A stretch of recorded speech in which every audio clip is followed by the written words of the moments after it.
मुअज़्ज़िज़ हाज़रीन, अस्सलाम वालेकुम। आज की ये रात, आज की ये शाम मोहब्बतों के नाम से मंसूब है। जश्न मोहब्बत कुल हिंद मुशायरा। मैं सदर आली वक़ार से इजाज़त लूँ उससे पहले ज़रूरी समझता हूँ कि अबरार भाई मुझे इजाज़त दे दें। मेरे लिए बड़े इम्तिहान की घड़ी है इस वक्त। देवबंद मेरी दूसरी हाज़िरी है। इससे पहले कई साल पहले मेरी हाज़िरी हुई थी। आज के सदर आली वक़ार डॉक्टर शमीम साहब से इजाज़त चाहता हूँ, अगर उनकी इजाज़त हो तो उस मुशायरे का आगाज़ किया जाए। सदर आली वक़ार ने मुझे इजाज़त दे दी है, उनका हुक्म के इस मुशायरे को शुरू किया जाए। देवबंद की सरज़मी पर मुनक्किद आज का ये कुल हिंद मुशायरा। देवबंद वो सरज़मी है कि जिससे जहाँ से इल्म की रोशनी न सिर्फ देवबंद, न सिर्फ उत्तर प्रदेश, न सिर्फ हिंदुस्तान बल्कि हिंदुस्तान के बाहर पूरी दुनिया के कोने कोने में यहाँ की इल्म की रोशनी से पूरी दुनिया मुनव्वर हो रही है। मेरी खुशनसीबी की मेरी हाज़िरी यहाँ हुई और मुझे निज़ामत करने का यहाँ मौका मिला। मैं अपनी मुख्तसर सी गुफ्तगू करूँ। आप मुझे सदर आली वक़ार ने हुक्म दिया है कि इस मुशायरे का आगाज़ किया जाए। तमाम शोहरा इकराम भी तैयार है, लेकिन मैं एक मरतबा आपसे इजाज़त चाहता हूँ कि अपने इस मुशायरे का सबसे कीमती हिस्सा मैं आप हज़रात को मान। चलिए, बहुत शुक्रिया। आप बस यहीं से थोड़ा सा जुड़ जाइए। बात यहाँ से शुरू करता हूँ कि परिंदों के लबों पर भी तिलावत जाग जाती है, सहर होते ही शाखों पर इबादत जाग जाती है। परिंदों के लबों पर भी तिलावत जाग जाती है, सहर होते ही शाखों पर इबादत जाग जाती है। मुकर्रर वक्त कोई भी नहीं उसकी नवाजिश का, उसे जब भी पुकारो उसकी रहमत जाग जाती है। मुकर्रर वक्त कोई भी नहीं उसकी नवाजिश का, उसे जब भी पुकारो उसकी रहमत जाग जाती है। क्योंकि हकीर ज़र्रे फ़ज़ा में बिखर गए होते, तबाहियों की हदों से गुजर गए होते। हकीर ज़र्रे फ़ज़ा में बिखर गए होते, तबाहियों की हदों से गुजर गए होते। गुनाहगार तो ऐसे थे हम के बस तौबा, खुदा करीब ना होता तो मर गए होते। गुनाहगार तो ऐसे थे हम के बस तौबा, खुदा करीम ना होता तो मर गए होते। थोड़ा सा और बेदार करता हूँ और करीब लाता हूँ कि जो बेकाबू हो उन पर भी वो काबू भेज देता है। वतन पर कोई खतरा हो तो टीपू भेज देता है। जो बेकाबू हो उन पर भी वो काबू भेज देता है। वतन पर कोई खतरा हो तो टीपू भेज देता है।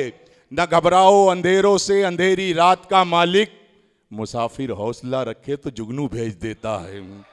न घबराओ अंधेरों से अंधेरी रात का मालिक, मुसाफिर हौसला रखे तो जुगनू भेज देता है। और मियाँ सजदे में झुक जाओ दुआएं मांग कर देखो, खुदा कागज़ के फूलों में भी खुशबू भेज देता है। मियाँ सजदे में झुक जाओ दुआएं मांग कर देखो, खुदा कागज़ के फूलों में भी खुशबू भेज देता है। बहुत बहुत शुक्रिया हज़रात। एक शाम मोहब्बत के नाम, जश्न मोहब्बत जो उन्वान है इस मुशायरे का, और जिसके कन्वीनर चांद देवबंदी साहब हैं, उन्हें सबसे पहले तो मुबारकबाद पेश करता हूँ उनकी इस कोशिश और काविशों के लिए। एक बार ज़ोरदार तालियां चांद देवबंदी साहब की कोशिशों का नतीजा है कि आज का ये खूबसूरत मुशायरा मुनक्किद किया जा रहा है। आज का ये मुशायरा इस लिहाज से भी एक ख़ास अहमियत रखता है, एक इम्तियाज़ी हैसियत रखता है कि आज के इस मुशायरे में एक ऐसी अजीम शख्सियत, एक ऐसे अजीम फ़नकार का यहाँ एज़ाज़ किया गया, उन्हें सम्मान से नवाजा गया, जो यहाँ से हज़ारों किलोमीटर दूर अमेरिका जैसी सरज़मी पर जिन्होंने उर्दू अदब के उर्दू के चिराग को रोशन किया और उर्दू ज़बान की आबियारी की। मैं मुबारकबाद पेश करता हूँ प्रमोद राजपूत जी को। और यकीनन उनकी अदबी खिदमात को फरामोश नहीं किया जा सकता, चूँकि इस वक्त बस सिर्फ इतना ही कहूँगा कि अगर उनकी खिदमात को फरामोश किया गया तो यकीनन उर्दू के साथ ज़्यादती होगी, उर्दू ज़बान और अदब के साथ ज़्यादती होगी। मैं मुबारकबाद पेश करता हूँ उनको। और जिस वक्त उनका यहाँ जश्न एजाज़ किया जा रहा था तो वहाँ बैठे मुझे ये ख्याल आ रहा था उस वक्त कि कागज़ का जश्न है न सियाही का जश्न है, कागज़ का जश्न है न सियाही का जश्न है, उर्दू अदब के एक सिपाही का जश्न है। कागज़ का जश्न है न सियाही का जश्न है, उर्दू अदब के एक सिपाही का जश्न है। उर्दू अदब का वो सिपाही, उर्दू अदब का वो दीवाना जिसने उर्दू के लिए अपने सब कुछ कुर्बान कर दिया। मैं मुबारकबाद पेश करता हूँ प्रमोद राजपूत जी को और चाहता हूँ कि एक बार ज़ोरदार तालियों से उनका भी इस्तकबाल करें। आप और हम देख रहे हैं किस तरह का माहौल इस वक्त पूरी दुनिया में है, किस तरह से फ़ज़ाओं में नफ़रतों का जहर घोला जा रहा है, किस तरह से जहरीली हवाएं इस वक्त चल रही हैं कि सांस लेना भी मुश्किल हो गया है। लेकिन मैं आपको यकीन दिलाता हूँ कि जब शोरा इकराम इस माइक पर आएंगे, जब उन्हें आवाज़ दी जाएगी, तो हमारी टूटती बिखरती इस गंगा जमनी तहजीब को, हमारे मिस्मार होते इस भाईचारे को इस तरह से यकजा करने की कोशिश की जाएगी। और हर शायर ये बताने की यहाँ से कोशिश करेगा कि अजीब लोग थे वो तितलियाँ बनाते थे, समंदरों के लिए मछलियाँ बनाते थे। अजीब लोग थे वो तितलियाँ बनाते थे, समंदरों के लिए मछलियाँ बनाते थे। मेरे कबीले में तालीम का रिवाज न था, मेरे बुज़ुर्ग मगर तख्तियाँ बनाते थे। मेरे कबीले में तालीम का रिवाज न था, मेरे बुज़ुर्ग मगर तख्तियाँ बनाते थे। और हमारे गांव में 2-4 हिंदू दर्जी थे, नमाजियों के लिए टोपियाँ बनाते थे। हमारे गांव में 2-4 हिंदू दर्जी थे, नमाजियों के लिए टोपियाँ बनाते थे। इसी हुब्बुल वतनी को लेकर, इसी भाईचारे को लेकर, इसी इंसानियत के पैगाम को लेकर, इसी मोहब्बत को लेकर हिंदुस्तान के मुख्तलिफ तारीख़ी, अदबी और तहज़ीबी शेरों से हमारे बीच तमाम शोरा कराम यहाँ मौजूद हैं, जो एक के बाद एक अपना कलाम पेश करेंगे कि बंद आँखों से किनारे पे सफ़ीना देखा, मैंने कल ख्वाब में जब शहर मदीना देखा। बंद आँखों से किनारे पे सफ़ीना देखा, मैंने कल ख्वाब में जब शहर मदीना देखा। भीख लेने के लिए बैठ गई कदमों में, खुशबुओं ने जो मोहम्मद का पसीना देखा। भीख लेने के लिए बैठ गई कदमों में, खुशबुओं ने जो मोहम्मद का पसीना देखा। मोहतरम इकबाल अशर साहब के तमाम सजदों की कीमत वसूल हो जाए, जो एक सजदा हमारा कबूल हो जाए।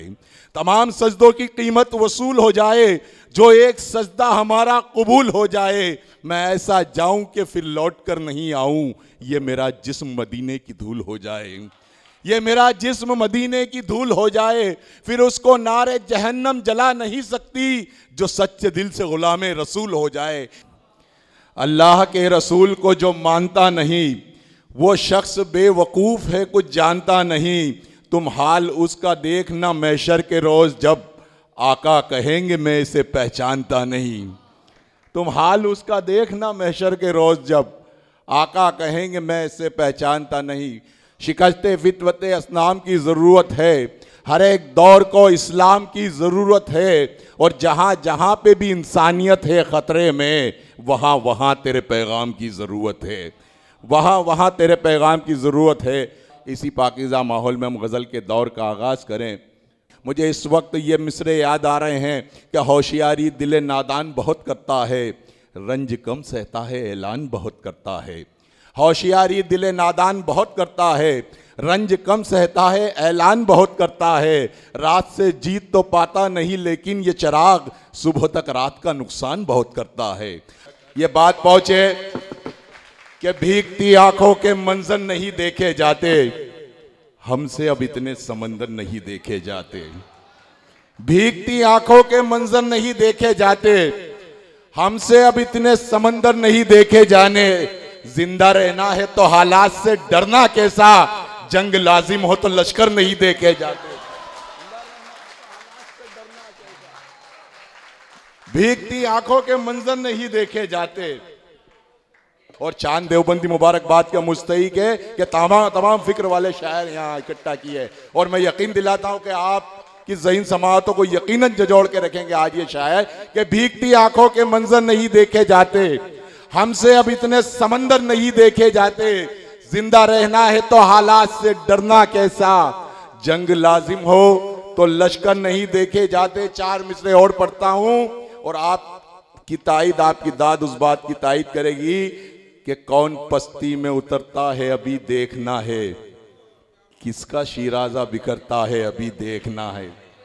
कौन पस्ती में उतरता है अभी देखना है, किसका शीराजा बिखरता है अभी देखना है। और तुम समझते हो कि तुम जीत गए हो, लेकिन वक्त क्या फैसला करता है अभी देखना है। तुम समझते हो कि तुम जीत गए हो, लेकिन कौन पस्ती में उतरता है अभी देखना है, किसका शिराजा बिखरता है अभी देखना है। तुम समझते हो कि तुम जीत गए हो, लेकिन वक्त क्या फैसला करता है अभी देखना है। बहुत शुक्रिया हजरात आपकी खूबसूरत समाअतों का। आसिफ चौधरी साहब, देखिए ये उर्दू की मोहब्बत है। चंडीगढ़ से इतना लंबा सफ़र करके उनके और तमाम साथियों के लिए एक बार ज़ोरदार तालियां। और उनका हुक्म हुआ है कि शेर को कभी निज़ामत में दूसरी बार शेर सुनाने के लिए नहीं कहा जाता, लेकिन ये मोहब्बत है कि निज़ामत में भी दूसरी बार शेर सुनाने की। कि भीगती आंखों के मंजर नहीं देखे जाते, हमसे अब इतने समंदर नहीं देखे जाते। जिंदा रहना है तो हालात से डरना कैसा, जंग लाजिम हो तो लश्कर नहीं देखे जाते। जंग लाजिम हो तो लश्कर नहीं देखे जाते। कौन पस्ती में उतरता है अभी देखना है, किसका शिराजा बिखरता है अभी देखना है। कौन पस्ती में उतरता है अभी देखना है, किसका शिराजा बिखरता है अभी देखना है। तुम समझते हो कि तुम जीत गए हो, लेकिन वक्त क्या फैसला करता है अभी देखना है। वक्त क्या फैसला करता है अभी देखना है। तालियां आप चांद देवबंदी के लिए बजाइए और आपके लिए बजाइए। आइए, चलिए, बहुत शुक्रिया, बहुत खूबसूरत सुन रहे हैं आप। किसी तरह की शिकायत नहीं है कि प्यासे के दिल में क्या है ये दरिया ना पड़ सके, वो दोस्त क्या जो दोस्त का चेहरा ना पड़ सके। प्यासे के दिल में क्या है ये दरिया ना पड़ सके, वो दोस्त क्या जो दोस्त का चेहरा ना पड़ सके। हालात घर के देखे तो वो खुद पे हंस पड़े, कान्हा के दिल की बात सुदामा ना पड़ सके। हालात खुद के घर के देखे तो वो खुद पे हंस पड़े, कान्हा के दिल की बात सुदामा ना पड़ सके। और उसने बिछड़ते वक्त सभी कुछ तो कह दिया, हम बेवकूफ अश्कों की भाषा ना पढ़ सके। बहुत खूबसूरत आपने सुना। चलिए, जहन से निकल गया, इतनी देर में इतनी मोहब्बत से आपने सुना। चलिए, वो जब याद आएगा मैं सुनाऊंगा। आसिफ साहब का हुक्म है, मुझे फिर ये मिसरे याद आ रहे हैं कि परों को खोल जमाना उड़ान देखता है, जमी पे बैठ के क्या आसमान देखता है। परों को खोल जमाना उड़ान देखता है, जमी पे बैठ के क्या आसमान देखता है। मिला है हुस्न तो इस हुस्न की हिफाजत कर, संभल के चल तुझे सारा जहान देखता है। संभल के चल तुझे सारा जहान देखता है। और कनीज हो कोई या कोई शाहजादी हो, जो इश्क करता है कब खानदान देखता है। जो इश्क करता है कब खानदान देखता है। इश्क करने वाले का कोई खानदान नहीं होता, इश्क करने वाले की कोई ज़ात नहीं होती, इश्क करने वाले का कोई मजहब नहीं होता, इश्क करने वाले की कोई बिरादरी नहीं होती। इश्क बहरहाल इश्क होता है। और जिस तरह से इश्क बहरहाल इश्क होता है, उसी तरह से अदब भी बहरहाल अदब होता है। चाहे वो किसी सूफ़ी की ज़बान से निकले, या किसी आलिम की ज़बान से, या किसी शायर की ज़बान से, या किसी अदीब की ज़बान से। उर्दू के हवाले से ये मिसरे याद आए कि न जंगल से न दुनिया में किसी टापू से आए हैं, ज़मी की गोद में हम अर्श के पहलू से आए हैं। न जंगल से न दुनिया में किसी टापू से आए हैं, ज़मी की गोद में हम अर्श के पहलू से आए हैं। हमें रोजी तो हिंदी और अंग्रेजी ने दी बेशक, मगर आदाब जीने के हमें उर्दू से आए हैं। हमें रोजी तो हिंदी और अंग्रेजी ने दी बेशक, मगर आदाब जीने के हमें उर्दू से आए हैं।